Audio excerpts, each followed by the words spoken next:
Hello? Hello? Hello, Janet. It's Regina. Regina. Okay. Hi, I was just calling to thank you so much for the matzo ball soup. Those matzo balls, you're you're the Goldilocks of matzo balls.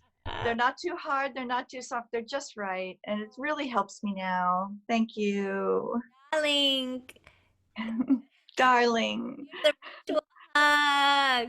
We love you, Regina. Mm, Well, Thank you.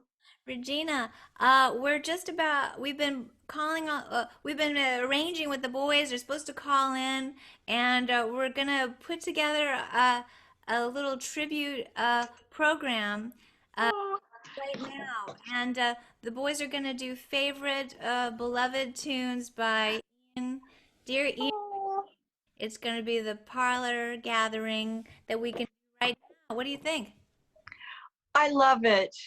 Ian would love it. He would want to be at that show. I think So he is. You know, I think he's here. yeah. That's so nice. Thank you so much. Wonderful, wonderful. We love you. And we'll just let it all hang out. Grab your hankies, everybody, and let's do it. Yeah, You know what? We're going to make another program where you and I just let loose and have a good old tea party and tell all the good stories we can think of. if anyone wants to come up with questions today, Think about I'll answer them next time. Okay. All right. Everybody's in on this. We love Okay. you. Love you. Love you. Hello? Hello? Oh, great to hear from you. Yes. Randy, Randy. Let's chat. Randy. Yes. Oh, Hello. hi. Good to see Great, you. great to see your face. Thank you. Miss you. We miss everything. Oh. So, hi. It's great to be in touch. And how are you? Great. Yeah, I'm doing fine. Hanging I'm in. keeping busy, working on hobbies. Well, listen, this phone call is part of a way of being together for an episode of Hit of the Week Parlor Party at my house. Hmm. Janet Klein and the Parlor Boys. And like we have been doing, we're rendering a home broadcasting program today, but with a very special purpose, and that is to say that we've just recently lost our dear friend Ian Whitcomb, a friend and bandmate. Hmm. And I would call you up all the time just to say, Randy, let's go over to Ian's house. Let's go Oh, invade. yeah. Nothing better, just nothing better. Yeah. To me, Ian and Regina were like a favorite aunt and uncle that I knew all my life. When you met Ian, you felt like you had known him all your life. And going over there, I treasure those experiences, where you just have fun, eat. I talk to Ian, and we'd sit and watch old British movies, and he would show me all these old musicals and music hall movies and George Formby movies, and I just treasure that. Will never forget those moments, ever. No, he's really influenced us big time and passed it on to everybody and just spread it like fairy dust. Yes, yes. And I know, well, we've been asking everybody to do a special number, like a favorite Ian Whitcomb tune, and I'm let's can we do one with you? Yes, you can. Ready? All right. Here goes. Mr. Randy Waltz. Now, do you want to tell him what you're going to do? Yes, this is a song recorded by Al Jolson in the early days, probably early 20s, called Robinson Crusoe. Where did Robinson Crusoe go with Friday on Saturday night? And I heard it when I was probably in the 8th grade at a friend's house. And we thought the lyrics were hilarious. We'd laugh. And then in the 70s, I found out that some guy from England named Ian Whitcomb had recorded it as well. And I saw him when I was 12 years old in concert, when he was at the top of his career. And he was a British pop star, and the girls were screaming their heads off. And then later I found out he was into ragtime music and Tin Pan Alley music. And so I heard him do this several times, and I sang it for him sometimes for fun, just to remind him. And he said, "Well done, Randy, well done." You know, and so I had this song was a favorite memory of Ian's, that he did this back in the days, and also fairly recently too. Yeah, it was a signature tune for Yeah. sure. Yeah. And just to say that it's a rare thing. Randy plays with the band, if you haven't seen us lately. And you recorded with me over the years. And honestly, Randy, you are one of the most mysterious and modest gentlemen I've ever known, because for the longest time we called on you, oh, I guess Randy is an excellent percussionist. And then we'd find out, oh, and he plays xylophone and vibraphones, and oh, he plays piano and organ. Organ too. You keep quiet on, and we find out one day at a time, or a year at a time, or 10 years at a time. And so today is a very, very rare thing for you to not only play for us on piano, but to belt it out in song, in singing. So you're going to do the whole thing. Yes, yes. Right. Okay, this is rare stuff. Thank you, thank you. All right, here goes Randy Waltz.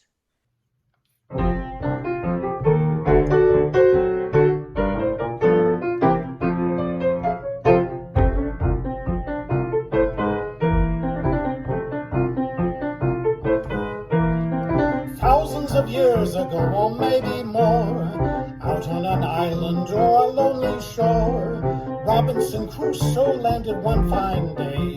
No rent to pay and no wife to obey. His good man Friday was his only friend. He didn't borrow or lend. They built a little hut, lived there till Friday, but Saturday night it was shut. So where did Robinson Crusoe go with Friday on Saturday night? Every Saturday night they would start into Rome, and on Sunday morning they come staggering home. They went hunting for rabbits when the weather grew colder, but Crusoe came home with a hair on his shoulder. So where did Robinson Crusoe go with Friday on Saturday night?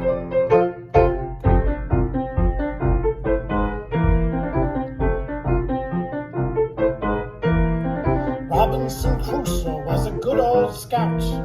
Robinson Crusoe knew his way about. He'd go out hunting chickens now and then, but he knew when he was chasing a hen. Once he told Friday, "You must stay at home. I've got to go out alone." Friday felt very blue, said, "It's wrong of you. Couldn't you fix it for two?" So where did Robinson Crusoe go with Friday on Saturday night? One fine Saturday night, they had nothing to do, so they started counting all the girlies they knew. Friday counted to 13, and Crusoe said, "Brother, you know 13's unlucky, so let's go get another." So where did Robinson Crusoe go with Friday on Saturday night? Where did Robinson Crusoe go with Friday on Saturday night? Every Saturday night they would start into Rome, and on Sunday morning they come staggering home. On this island live wild men with cannibal trimming, and where there are wild men, there must be wild women. So where did Robinson Crusoe go with Friday on Saturday night?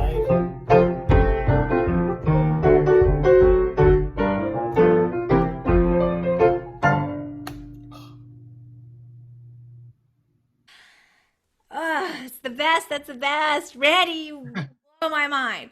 Are you sure that this won't scare everybody away? I'm gonna make you sing all the time now. Look at that. You're Oh no. Ian Whitcomb. You know, there was a little bit of Charles Nelson Riley towards the end. You remember him? Yeah. I loved his stuff. He was, but there's a little bit of him in there too. You know, I started laughing when I saw that. I go, wow, that's cool. Well, He was my favorite band leader because being a musician, he would treat us like real people.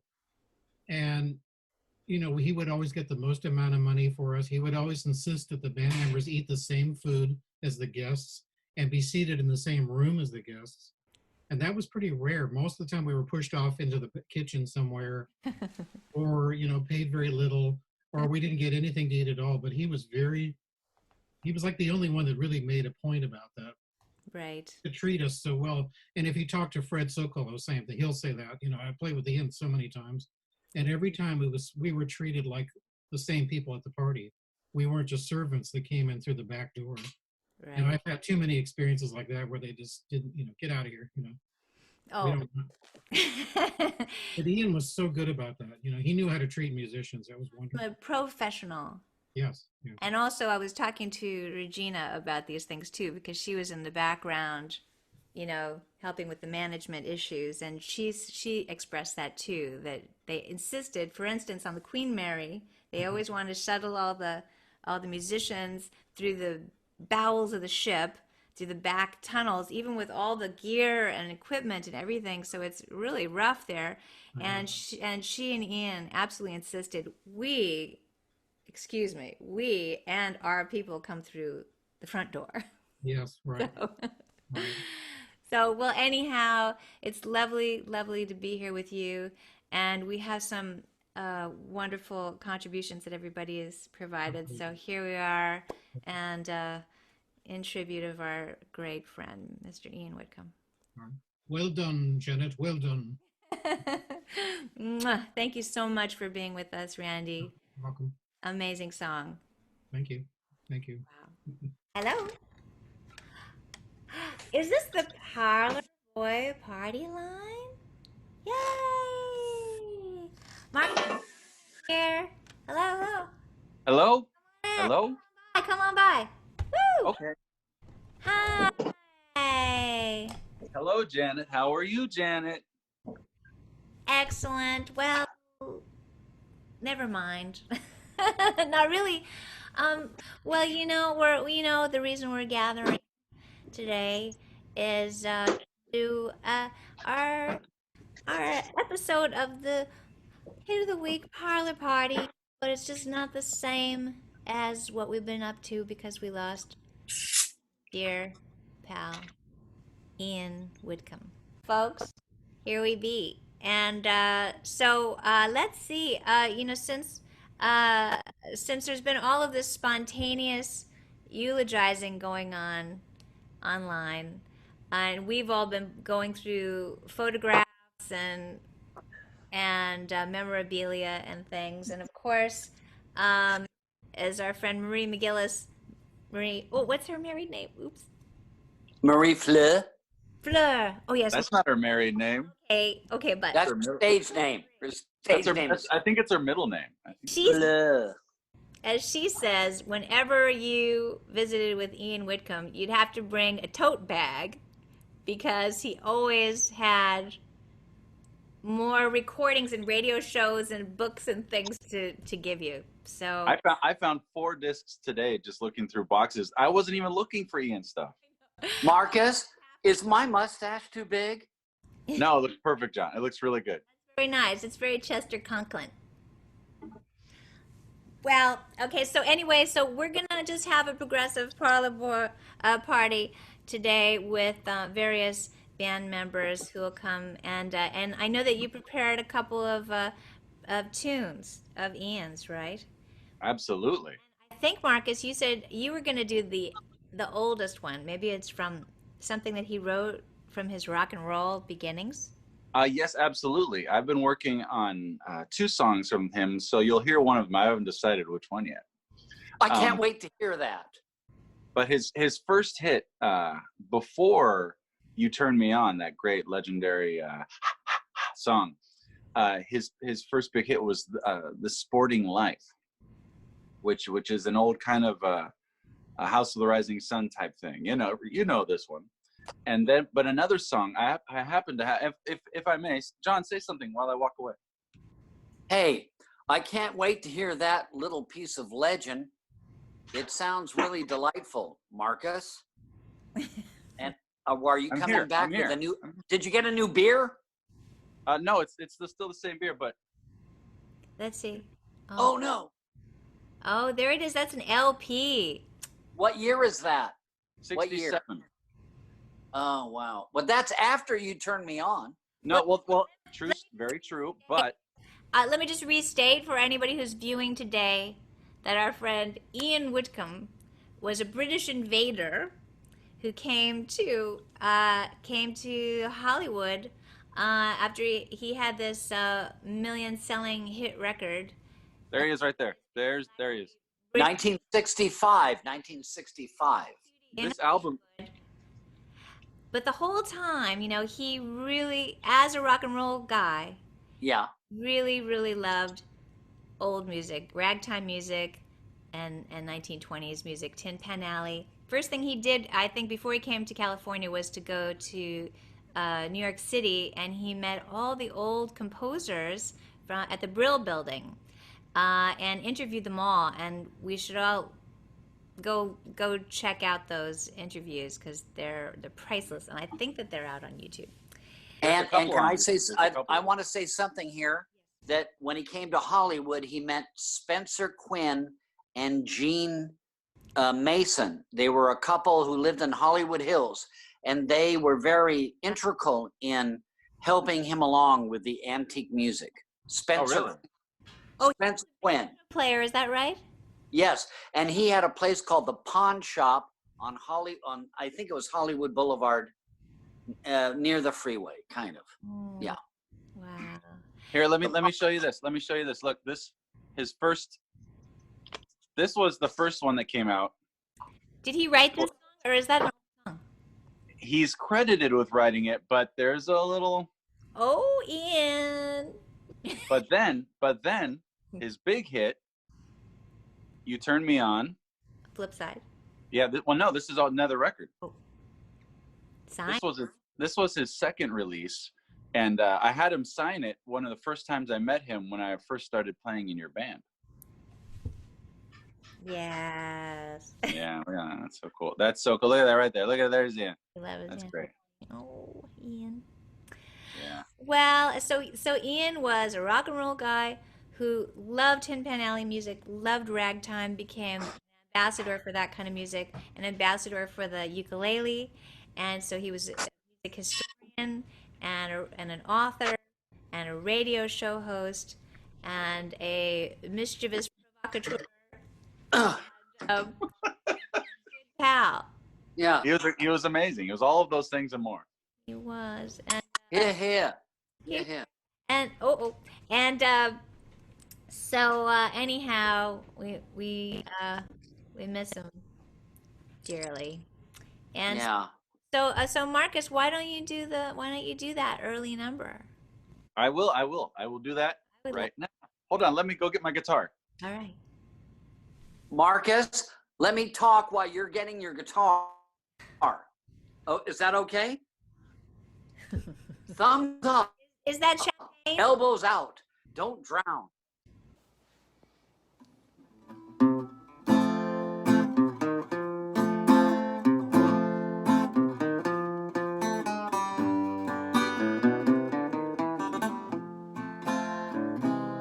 I'm getting tired of just hanging around. I'm gonna get married, settle down, and this sporting life is gonna be the death of me.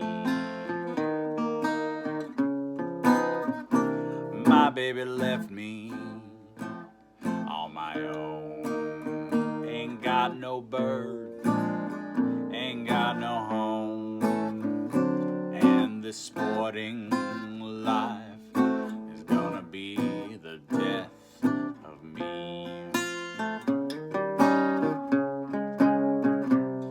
There's only one thing I've left to say. I've gambled all my life away, and this sporting life is gonna be the death of me.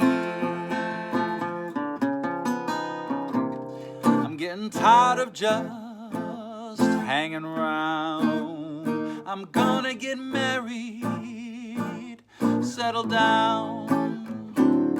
And this sporting life, this nightlife, well, it's killing me.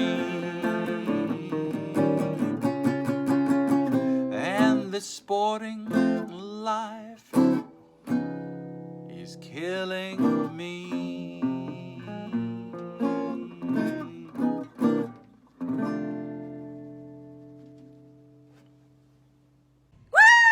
Oh, sporting life.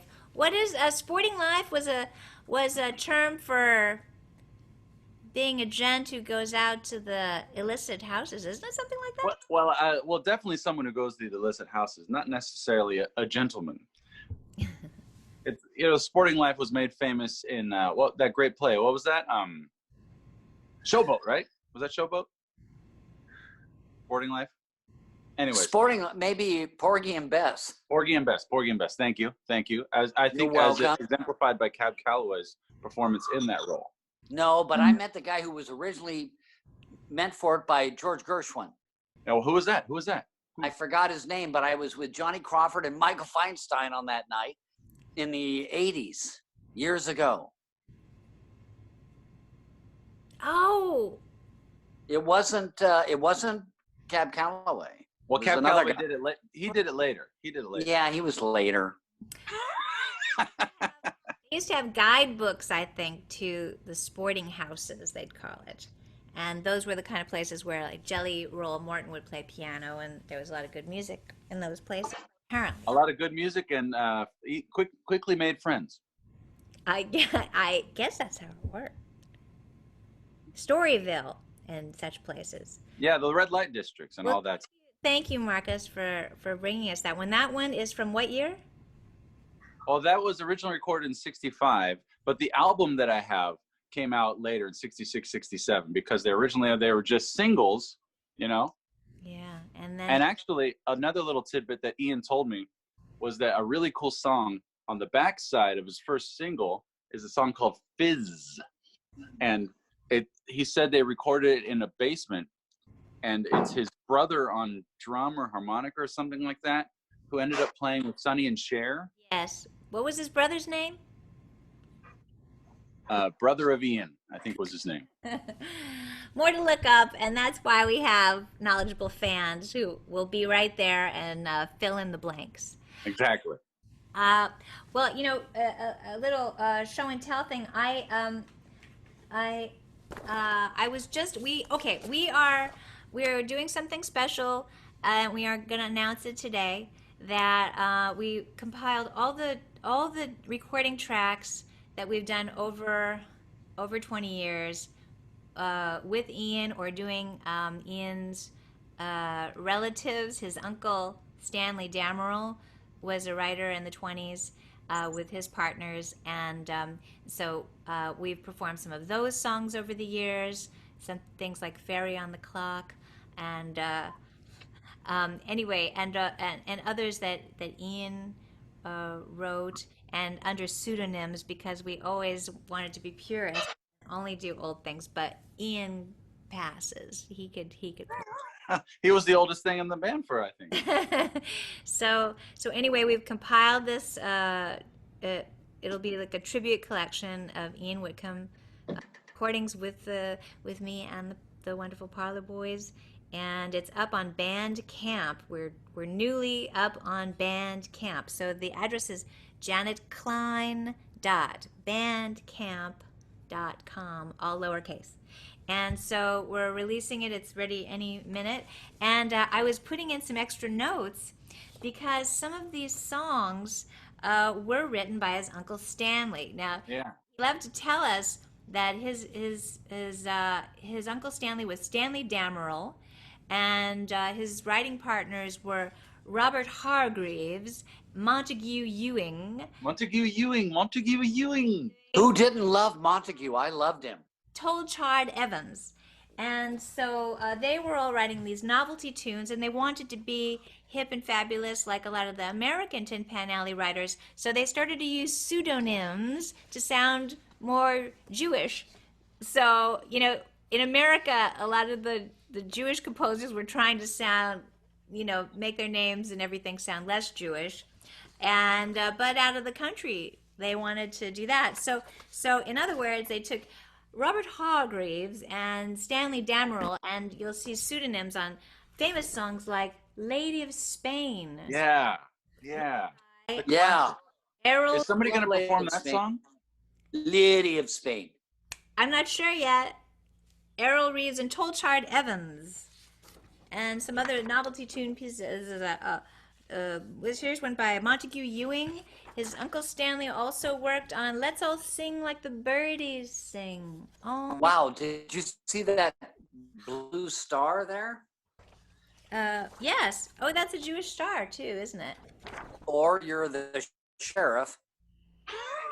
Or you might be a Jewish sheriff. And here's another pseudonym, Sherman Myers. That was another pseudonym for he and his writing partner. Sherman Myers was the Jewish sheriff of Reno, Nevada. John. Well, John. Yes, Janet. Well, I think I'd like to do mine. May I? Speaking because on this Do it. Yes. Jewish. Please do. Please do. Please do. One very happy memory was being on the road in Japan with Ian and the Parlor Boys. And when in Japan, we really found we weren't able to order our regular martinis. You kind of had to go sake and biru kudasai. So anyway, we were traveling around on a van, and Ian said to me, Janet, I want to write you a tune. What should it be about? And so I said, oh, either something about martinis or shiny shoes. And so he ended up writing me one of each. And but he performed them better than me, so recording Bravo, Janet. Bravo. on both. But they're very exciting and dear to me.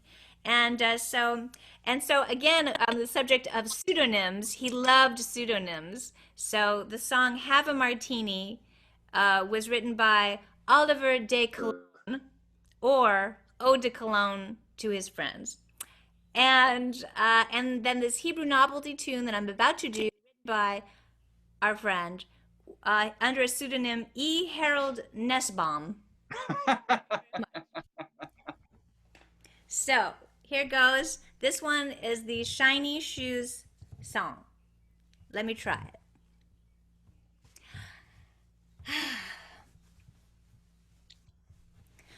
Oy vey, what a fuss, since she got off the bus. Our street is in a stir, and all because of her. Once we were kosher and observant. Now for her servant when she cries. Shiny shoes, how I love to wear those shiny shoes. 'Cause they make me lose my pesky blues. Those shiny shoes. Watch what happens to her, then I strap 'em to her, see her dance. She'll hoochie coochie till the sun comes thundering through. And if you play it right, she just might trip the light fantastic for you. Second verse. Boom, boom, boom. I was upset, but then I made the bet that this girl I could get to do the right thing yet. I married Ruby and I tamed her. When babies came, they looked the same as her. They all wore shiny shoes. How they love to wear their shiny shoes. 'Cause they make them lose those pesky blues. Those shiny shoes. Look what happens to them when we strap 'em to 'em. See them dance. They'll hoochie coochie till the sun comes thundering through. And if you treat right. They just might trip like fantastic mit you. Yeah! Yay! Wonderful, wonderful. Love that ye have. Bravo, bravo. Thank you. So Ian did record that one with us, and I remember that this was 2008 that he wrote the song. I forget which record it's on right now. It's on the one I'm on. It's on. It's the girl from 2010 because I'm on it. Okay, well, so it was after he had suffered through the stroke, and you realize he was really doing pretty darn well, you know. He had all his marbles and everything, but when you're an entertainer, you want all of your juju and your timing and everything. And so when we were in the studio, we were sitting in the room where the vocal person is, and the band's kind of in the other room, and so I was right there with him, and he was just gripping his hands together to pull it all together to do that Yiddish accent and have the fun and do it, and he did it, and we just were all crying by the end. It was amazing. It was actually I remember it now. It was amazing. I mean, you gotta have that record. so thanks everybody. You can download any of the tracks individually or as a full set. Record, new thing. So I'll stop talking now. And John. Yes, Janet. How are you?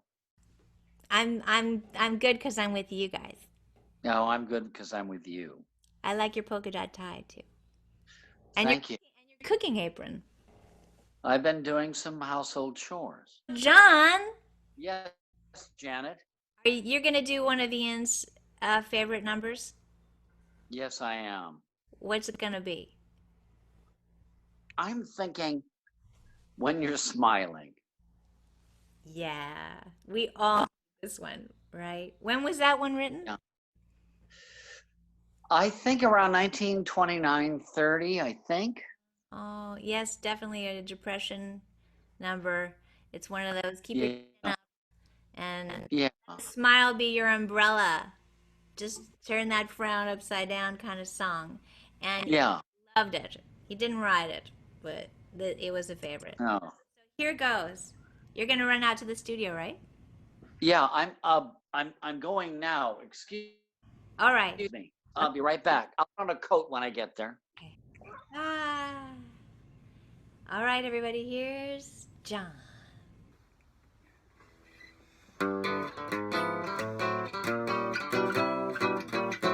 When you're smiling, when you're smiling, the whole world smiles with you.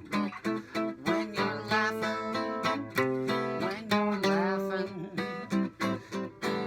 the sun comes shining through. But when you're crying, you bring on the rain. Stop that crying.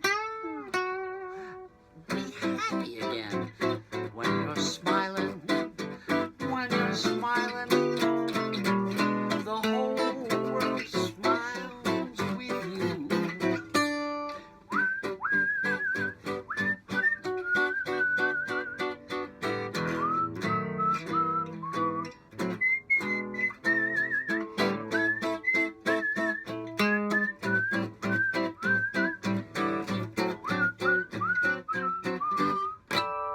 But when you're crying, you bring on the rain. Stop that crying. Be happy again. When you're smiling,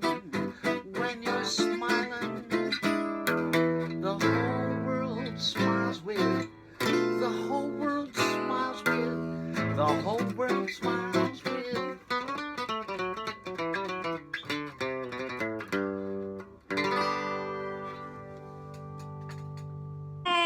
Yay! Well done, John. Well done, John. I feel better. Oh, Marcus, you kind. Thank you. Woohoo! Yay! I broke the damn quarantine and to go bring, there's a Jewish thing called sitting Shiva. And so I went over to see Regina Whitcomb, Ian's beautiful wife, and brought a big pot of matzo ball soup and my grandma Mary's mandel bread. I had made that. Yay! Thank you. Really happy, and it was good, and I had my heart in it, and that's all I know to do. Yeah. And Yes. That's definitely the right thing to do. That's absolutely the right thing. Reminded me of a couple really fun Ian things. One was the proctologist joke. Do you remember this one? Yes. No. Yes. He has some trouble there, and so he goes to the proctologist doctor. Uh-oh. And so he's in with the doctor, and the doctor is doing his thing, and he says, "Oh my goodness, there's a bouquet of flowers in there." He said, and then the guy says, "Never mind the flowers. Who sent the card? What's the name on the card?" Yeah, that's it. Janet, you delivered it improperly. You're supposed to say, "What does the card say, stupid?" Right? Am I right? He's right. He's right. Okay, God damn. you can remember that and carry. Oh my God. I know another one. Ian, Regina refreshed my memory and taught me again, because it doesn't stick with me so well. This one he would always do when we were at a restaurant, with one of those napkins, dinner napkins, and he would tell this joke about this gentleman who he was sent on an errand by his wife to go. Oops! I think we have a visitor. There's a visitor. Oh no. Wait a minute. Who is it? I hear something. Who is it? Whatever you do, don't answer the door. Door. Oh, it's Corey's here. Corey Jem is here. No. Come on in. No way. Come in. We'll see you. Get near Where him. is he? Don't get near Corey. No, he's Don't under get near quarantine. Corey. He's on quarantine. Here, Benny's Not only on quarantine, he's on Facebook and he's mad. here. Okay, so I'm gonna let them hold because I'm gonna tell my joke. Okay. Okay.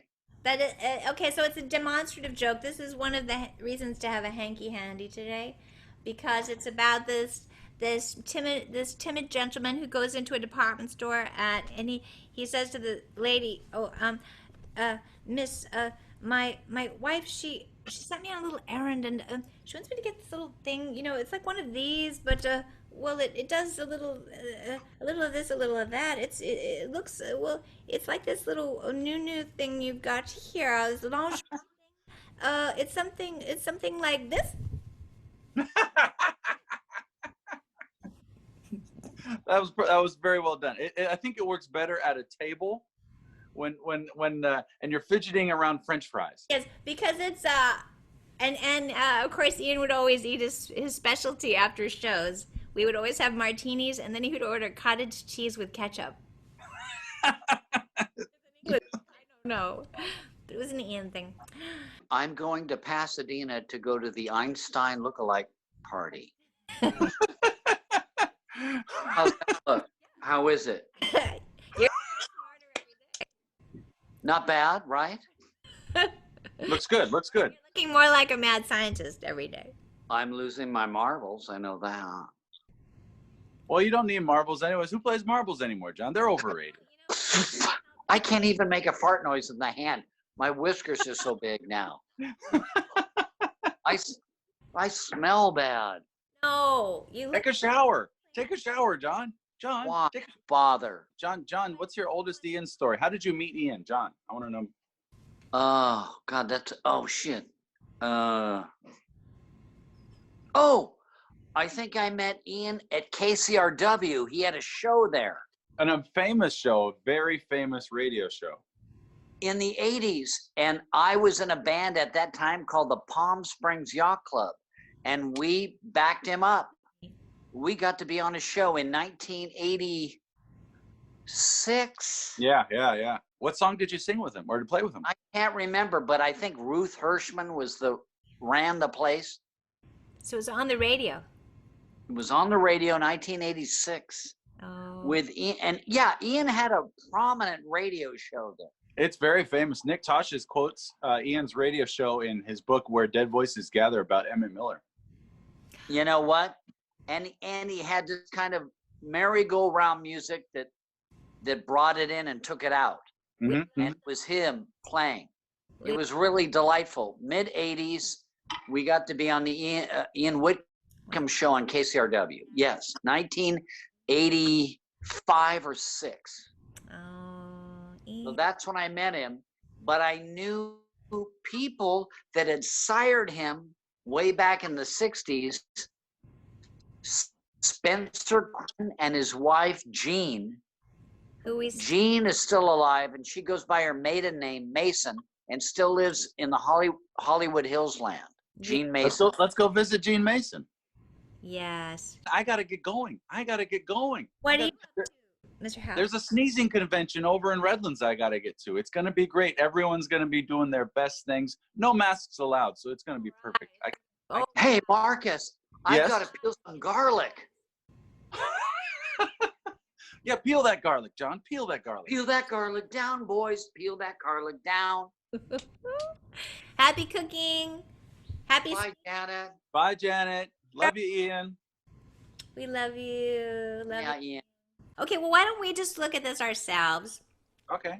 No, Yeah, because it'll be fun, right? I like fun.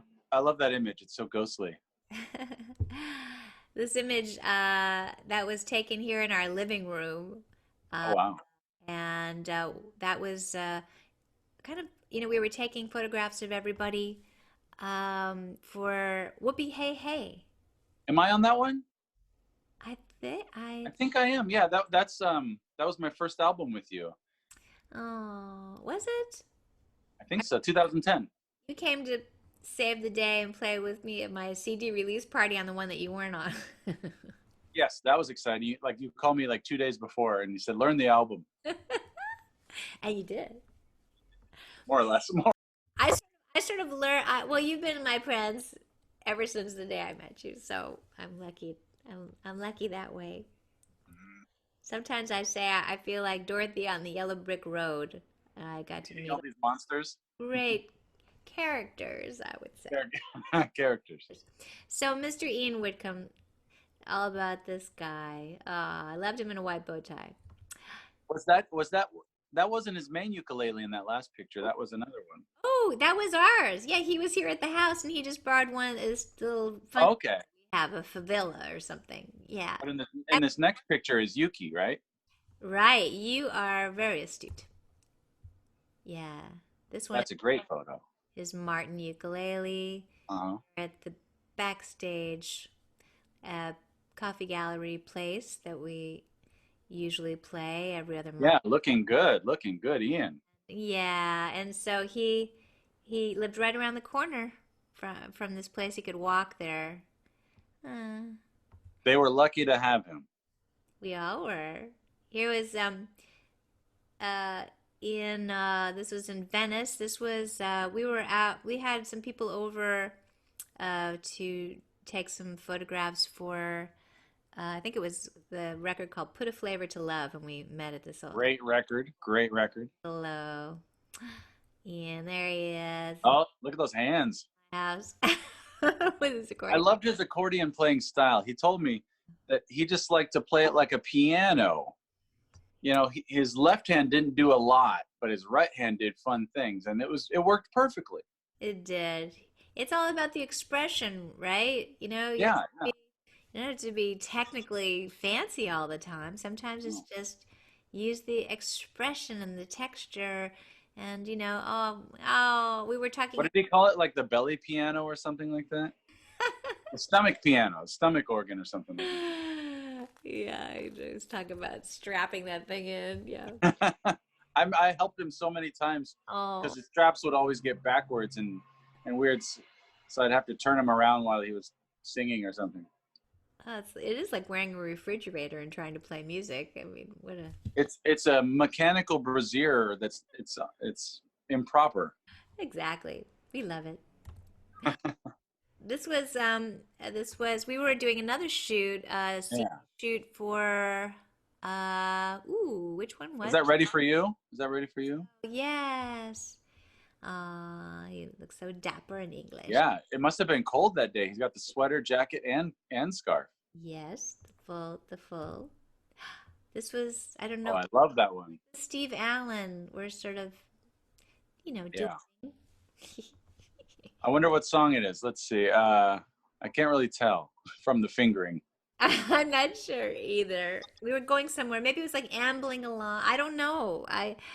That might be Red Riding Hood with the expression on his face. Maybe maybe she'll write me. Maybe she'll phone me. It was about his wife who went away, and Oh, I love that one. we hadn't done that in so long. Oh, I remember we used to sing or he used to sing ambling along, but why did we record it only as an instrumental? What happened with that?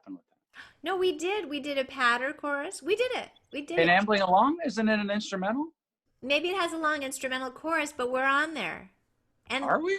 yeah, maybe we did an instrumental also, but we did maybe we did it both ways. But I love that one. I'm very proud of it because we had this long patter chorus. Oh, let's double check the record then, because I don't know if there's a vocal in it. Like a Flanagan and Allen song. He wrote it to Yeah. English hobo buddy song. And he wrote this really kind of wonderful surreal patter chorus. And I thought it was really something, really, Oh, I love that one. really full of character. And oh my God, Oh, there he is in the whites. Where's that? that was this was a concert at the City Hall for Culver City, Oh, and there was look at Benny with his hair. oh his golden locks. There were Yeah. a few from that event. Oh, there's another one. There's a really cute one from that same event down the road. Look at your face. Look at your face. Oh, I know. It's because he just made you do things like that. He was so expressive, and it was so hilarious. It was like being Burns and Allen, or, Imogene Coca and somebody. It was Well, he was also the only one that could pull off that mafia style tie outfit. You make that work. This was at the beloved silent movie theater. I thought so. I thought that curtain looked familiar. Oh God, we had so many amazing, memorable, amazing times there. Ooh. This was in Japan, and Oh, where's this? Yeah. this was in Japan, and we were with this fellow who I don't remember his name right now, but he was a really, really major music critic in Japan. Uh-huh. And he brought Ian a copy of one of these encyclopedias that included some articles that he did about Ian in the 60s. Oh, I bet he loved that. And he did love it. I mean, he was really well respected there. These records were all over the place at the record bars there, and on that tour, he came out a couple days earlier and did some solo concerts with a Japanese band, and Oh, that's great. he really, really enjoyed being known abroad and everything, and Well, yeah, he loved to know abroad.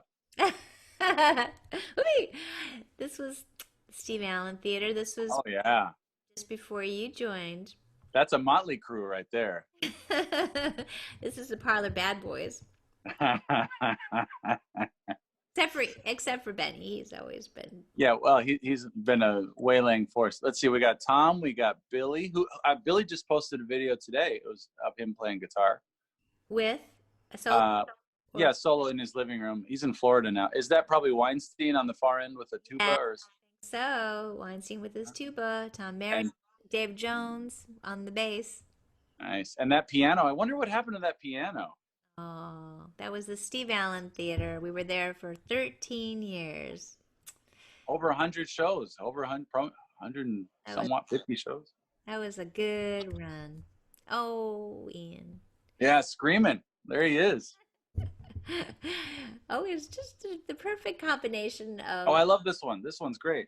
Oh, that's us cozying up not so long ago at the Coffee Gallery with David Elsenbroek. And we're doing what we always did. We're just watching Ian. Yeah. Oh, this was the Old Town Music Hall. Yeah. Oh, babies. Look at the babies. Oh, were we young? Well, baby Tom, you look the same always. You look exactly the same right now. Well, Baby Tom, baby Benny. oh, baby Benny. This I love. What? Ian had a charm with the girls Oh, always. And is that Russ Blake? since his boy band days. Cute. I love that. That is a great shot. On the Hawaiian lap steel guitar. He was Yeah, he's up north now, I think. yeah, he was wondering what is Ian hip. And then of course, this one. Oh yeah, that's a beautiful photo. All the women who a man could want. He didn't mind that at all. Oh. That was his birthday. I saw Regina posted Oh. that was a birthday night, and he said it was, and she said it was one of his most favorite nights ever. Oh, I could see why. Oh, I wish we could have had some more fabulous banquets and just, let him speechify and the rest of us. What I was gonna say, he was such a good sport. Of course, he loved hamming it up. We made him do all kinds of crazy things for the CD art. This one, Which album is that? this was Living in Sin or I think probably your best album. Janet Klein's Scandals. Yeah. Well, which do you prefer? Is there a proper answer to that? Because having two names on an album is quite strange. But a lot of times the old shows, they'd have a catchy name and AKA name, also known as, we were thinking of the George White Scandals. Yeah. Well, yeah. But which album? What do you call it? Living in Sin or Scandals? I call it Living in Sin. Yeah. Okay. So I love the photos on that. I think all of your albums are amazing, and that might be one of the most amazing. I love every one. Speaking as a fan, I think that was the album that was first given to me. Oh. And I remember this photo or one of from the shoot being inside the album with Ian's colonial outfit. Yes, it was on the back cover. Rick Whitmore, who helped me pull together a lot of these photographs. Actually, he was there helping. He and Robert both did photographs, and then he worked everything into a design so it looked like a sheet music cover, an old sheet music cover on the front. And on the back side, it looked like an old movie lobby card. And so we had the guys, do all these action shots like it was an old 30s comedy. Oh, it's perfect. Oh, it was so well done. And Ian looks perfect there. Ian is in his element. This was cute. Then this was another one we made everybody do. Is that in your backyard? It's on the side of the house. It's in the driveway, and that's not my house with the peeling paint. That's my neighbor. Oh. But we found these barrels. What happened was this is for Put a Flavor to Love or I forget. I think that's I think It's So for instance, I have my tambourine here. Oh, you still have the O tambourine? No. They can't see it. They're just seeing the pictures. It looks good to me, though. Oh, never mind. So anyway, this is for Ready for You. Yeah, and I had found these old photographs of two guys fighting over a bucket from like the teens. Oh, yeah, the ice bucket, right? I've seen that photo. And then I found another really cute old photograph of these ladies on the front porch of like a general store, and they were all coming out of barrels like that. And I got these photographs at a postcard fair. And then the next thing I knew, I was trying to figure out what to do for the next record packaging. And we had moved to Alhambra, and we were driving down the main street, and there were all these barrels. Vacant lot. And so we found. Did you put barrels in the back of your car?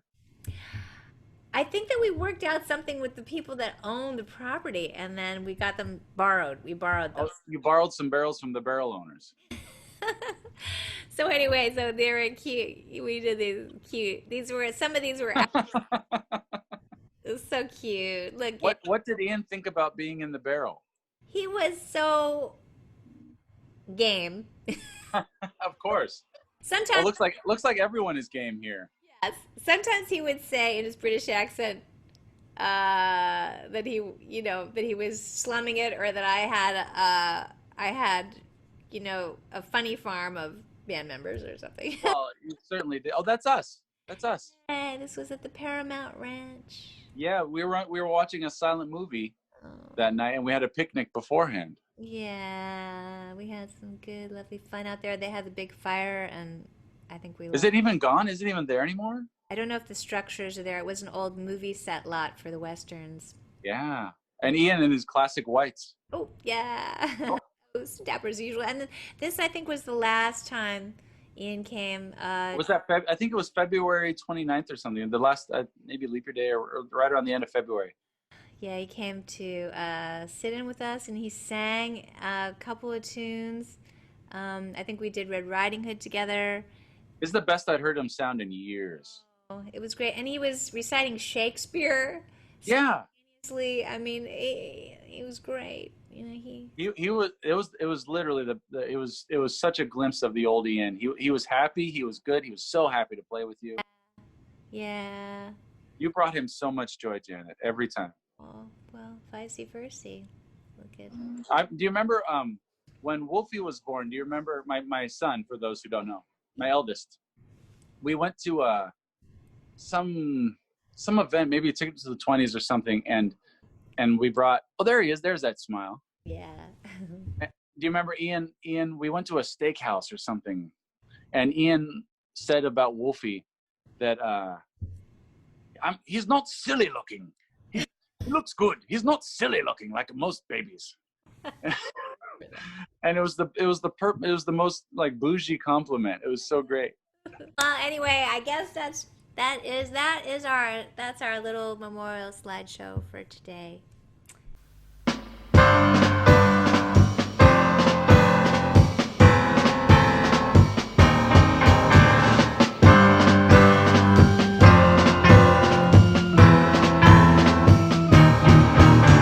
Rambling river flows, winding as it flows.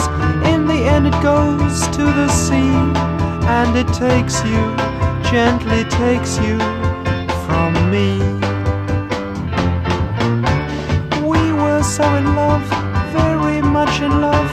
Now the river drags you away, and you'll never, ever see another day. Times when my babe was alive now make me cry deep inside. Soon she'll reach the sea, gone for good from me. Maybe her memory will fade, for the river covers all, I'm afraid.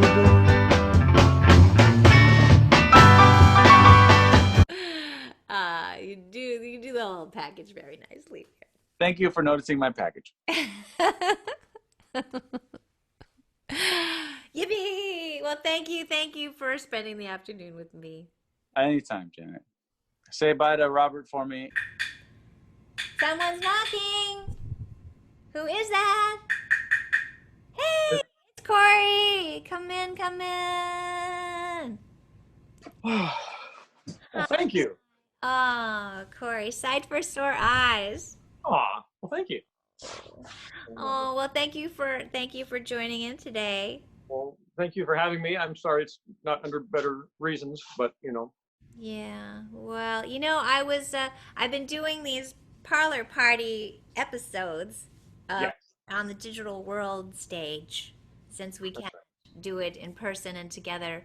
And actually, one of the people on my list was Ian. I wanted to have him on and just pick his brain about all the music hall folks and all those English performers like Hetty King that he loved, or the women who dressed like men and sang songs as men, and which was popular back in the day. So, but anyway, I'm so happy to have you here, and just to pay tribute to our dear friend. Yeah, he was a fine, lovely chap, are the perfect words that describe him in his own sort of lingo. Yeah. Delightful chap. It's always. Lingo. One of the lingo things I loved was he loved to describe all kinds of music. Like he would refer to certain certain artists as Jizzy Jazz, or he'd introduce certain kinds of songs as the lugubrious lamentations of a disappointed lover. That's right. And Good. besides the fact, one of the lessons of Ian Whitcomb on the stage was, I think that I was right up there with him as like the only people I've ever known to be on a stage who get away with making mistakes, and then it's kind of even better. He'd be in the middle of something, and if he couldn't remember it or he made a mistake, he would say, "Oh bugger, Bugger. Oh, bugger. Oh, bugger. booger," but bugger. Bugger. Bugger. Bugger. Not to mention the bogeys. The bogeys. Oh, that's right. So, oh, darn it. Well, anyway, did you want to share any little? Yeah, actually, I sort of thought of the one thing that stands out that was really interesting. I don't have a lot of stories of them because, like, most of the time after the gigs, you go out to eat, and I'd have a long drive home and things. But I remember these two little things that weren't related, but they kind of were. It was like at the Steve Allen, like it was backstage either before or after. So somehow we got on the theme of talking about orchestra music or Tchaikovsky or something. It's like, oh, that orchestra music, it's so just too much stuff, too much this crash, bang, boom, it's too loud, it's too much stuff. And I think, Tchaikovsky, I love Tchaikovsky. No, it's horrible, it's too much, too loud. And I think, oh, okay, and I think, well, his genre is kind of ukulele, more society, more polite. So, okay, that's okay. So English makes an opinion or two. yes, he's got his opinion, but like so Rubbish. It's too much going on. Loud crash, bang, smash. Oh no, it's too much. So I go, oh, okay. So unrelated to that, but sort of related is like a while later we're at Cicada. They got the whole band there, and Randy's there. He's got his snare drum set up and the vibraphone and things like this. And then there's a request for "Oh Baby You Turn Me On." And he's like, oh, all for peace. Like, okay, fine. Oh, and so he goes up, "Oh baby, you turn me on." Everybody's cheering and stuff like this. So it turns into a big rock and roll song now. Here it's Cicada. We're doing like a 1920s evening. All of a sudden we're playing a twist from the 60s or something. And so I think it looks like a saxophone solo going on, this romping, and Ian gets back there on the snare drum, and he's got the stick, and he's like, boom, boom, boom. And he's just having the grandest time smashing that he gets louder and louder. I'm going, ow! And it's just like, crash bang, Ian. Oh, too much. But it was hysterical because he was having so much fun crashing and banging.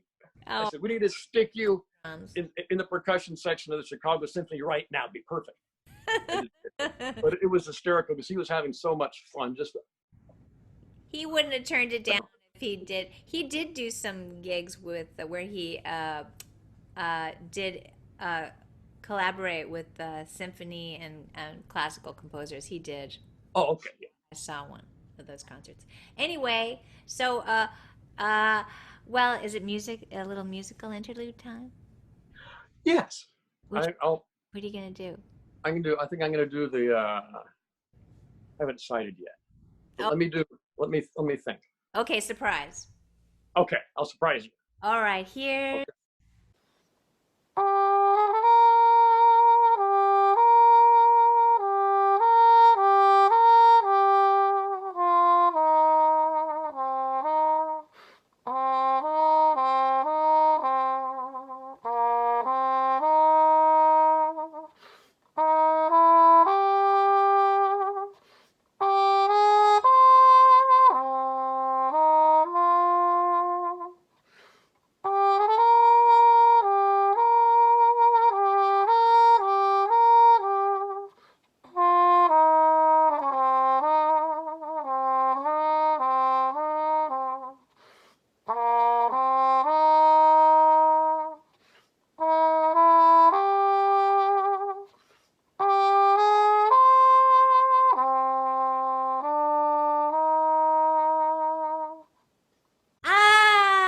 Thank you. Oh, you're welcome. It was a piece of cake, no problem. Love it. Love it. Thank you for coming. And did you have something that you were going to be doing this afternoon? Oh, I thought I might shave. You know, it's been like 3-4 weeks. Oh, you don't. It's been a long time. I'll cut my grass. I got to backflush my water pick. Ooh. Feed the cats. Bye for now. Okay. Bye-bye. Thank you, Ian, for all your wonderfulness. I miss you.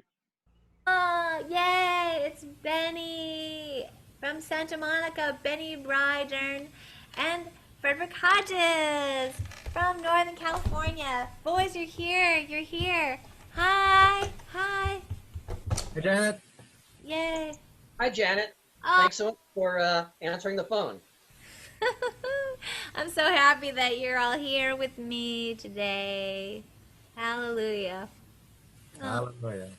So Yes. again, it's a parlor party, but it's a tribute to our dear friend Mr. Ian Whitcomb, who went to the other side. I'm hoping that he's having a big martini with Irving Berlin, Edgar Leslie, our pal Bob Mitchell, his mother, everybody, all the good folks that went to the other side. I hope he's doing that right now and having a heck of a party. Do you think he's playing the ukulele? Definitely. Oh my God. And the accordion. And the accordion. Do they allow accordions in heaven? I think if they do, he might be somewhere else. He's wherever the good parties are. Yes. That's all we care about. We don't need to give it a name. Well, you know, I told everybody we've been having like a little progressive parlor boy party today. I said it's at least a 2 hanky day, and in part because, do you have a hanky? Somewhere. Wait a minute. Yeah. Do you have a? Do you? Oh, you do. See how you're so proper, Benny. I'm Frederick- trying. It says Costco on it, but I use it.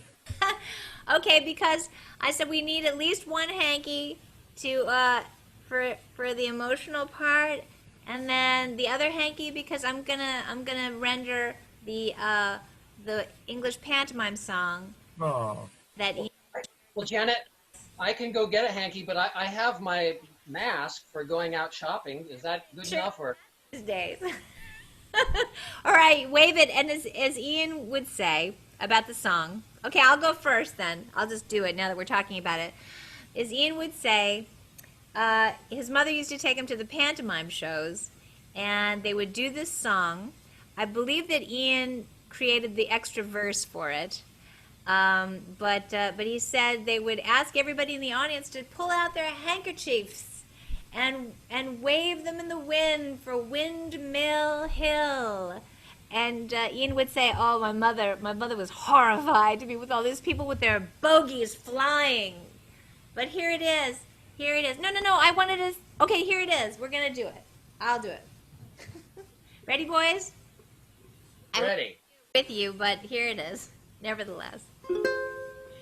Here is a song that you'll like, better than riding a bike. Put on your shorts, take a hike, up to a spot that is hot on Windmill Hill. Every jack has a Jill. Lovers sit by the gate and spoon by the light of the silvery moon on Windmill Hill. Everything's cozy and still. Go find a lover and get under cover on Windmill Hill. One more time and wave your hankies and make noise. On Windmill Hill. You gotta make noise or no one will see you though. What kind of noises are we making? You would approve if you probably made snorting noises. All right, I'm gonna make a big noise. Here we go. Let's do it. Windmill Hill, Yeah. and I don't know the words. love sit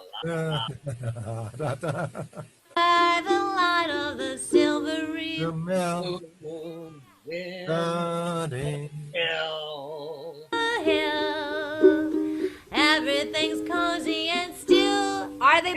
still. They And are. still they are. Well, then go find a lover and get under cover on Windmill Hill. Oh, Janet, that's Hey. fantastic. Oh, great. Oh. Oh my gosh, if we didn't know Ian Whitcomb, I'd never know that song. Never. Never. Benny, what was it you were gonna? Oh, I know what you were gonna do, Benny. It's so exciting. Oh yeah, I have a little special song I prepared, right? Because that's what I remember Ian with some quirky songs and some really famous ones. He put his own stamp on them, right? So Yeah. that's one of his trademarks. And of course, I do it more the Viennese German style. I don't have the British flavor he had. I love the way you say quirky. Okay, I won't say it again then. Otherwise, we get busted by the language police. Well, actually, I have a little extra information on this song. Benny, the great Benny Bryden, is going to render the famous tune called Teddy Bear's Picnic, which, I mean, how many people can render this type of number these days? I don't know. Nobody. But I'll let you play it, and then I got an extra story about that.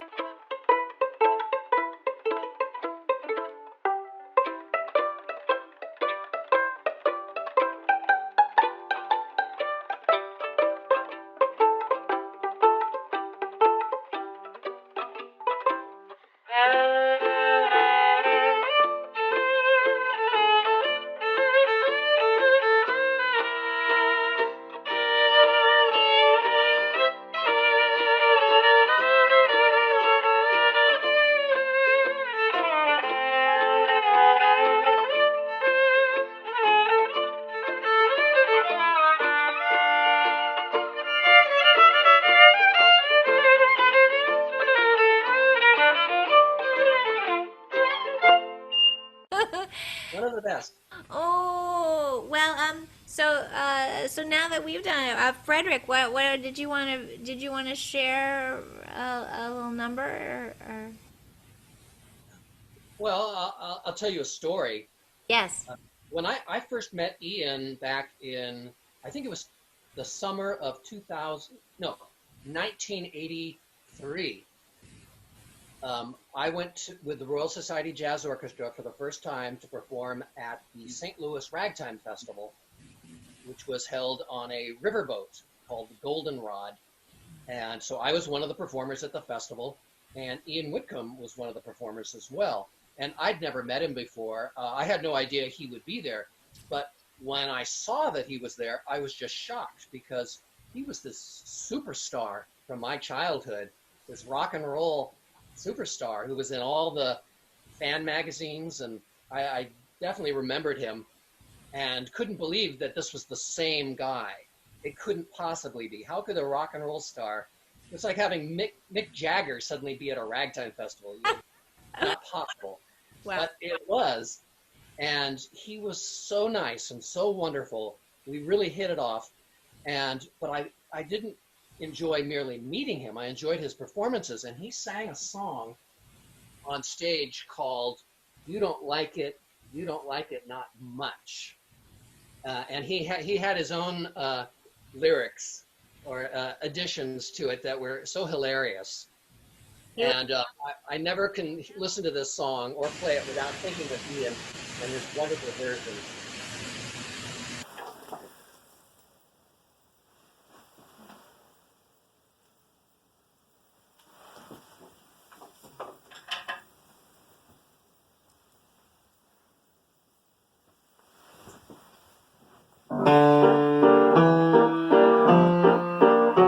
The world just gets grimmer and grimmer. We seem to be deep in a dive, and chances are slimmer and slimmer that our kind of song will survive. But I have an answer to this. Just follow my highway to bliss. Have a martini, put 2 olives in. Now don't be a meanie, fill it up to the rim. Whether it's vodka or whether it's gin, have a martini, and let life begin. I can easily prove that I can hold my liquor, and no quotation ever proves to be a stickler. Peter Piper picked a Peter Piper picked a pickled pepper. Peter Piper picked a pickled peppercorn. How's that? Sister Susie sewing shirts her shoulders, and Mary had a little lamb. You see, I told you I can say most anything. Oh, drat! There's only one proper way out. Just lift up your glasses and shout, have a martini, put 2 olives in. Now don't be a meanie, fill it up to the rim. Oh, whether it's vodka or whether it's gin, it really should be gin. Have a martini and let life begin.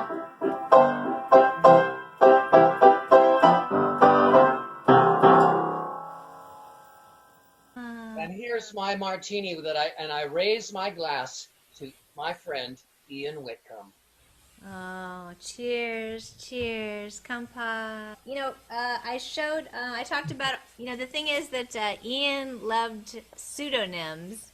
So I believe, again, Have a Martini was Oliver de Cologne, Eau de Cologne to his friends. And I sang one earlier today by E. Harold Nussbaum. He did the Yiddish specialty numbers. And then there were some other numbers that were written by Oh, Stop It.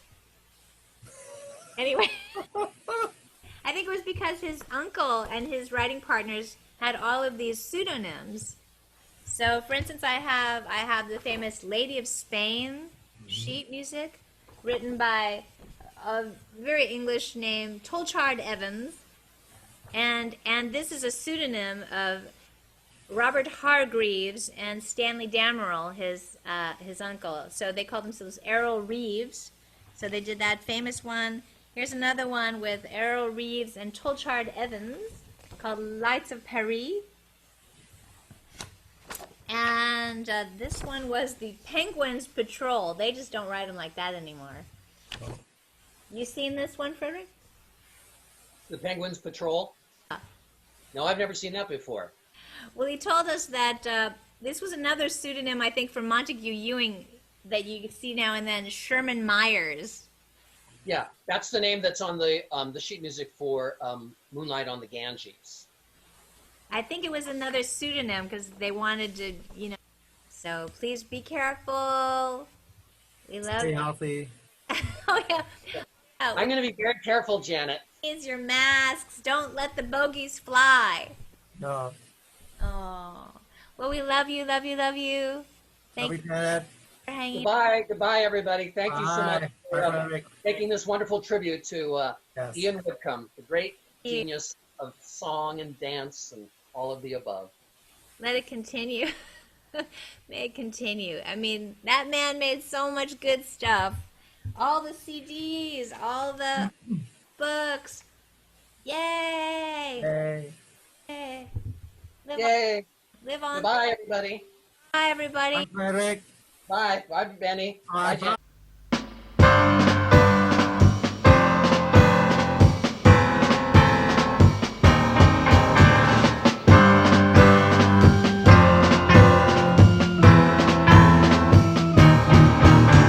Rambling river flows, winding as it flows. In the end it goes to the sea, and it takes you, gently takes you from me. We were so in love, very much in love. Now the river drags you away, and you'll never, ever see another day.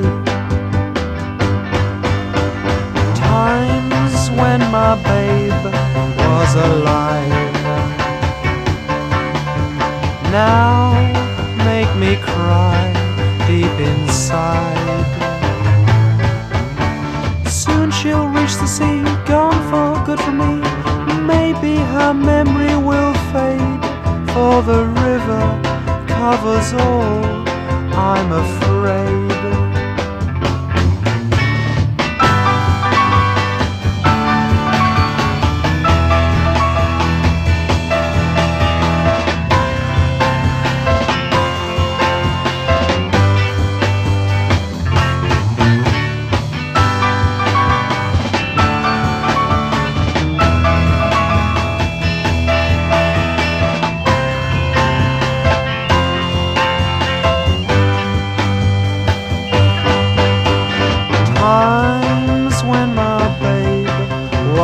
night. Now make me cry deep inside. Soon she'll reach the sea, gone for good from me.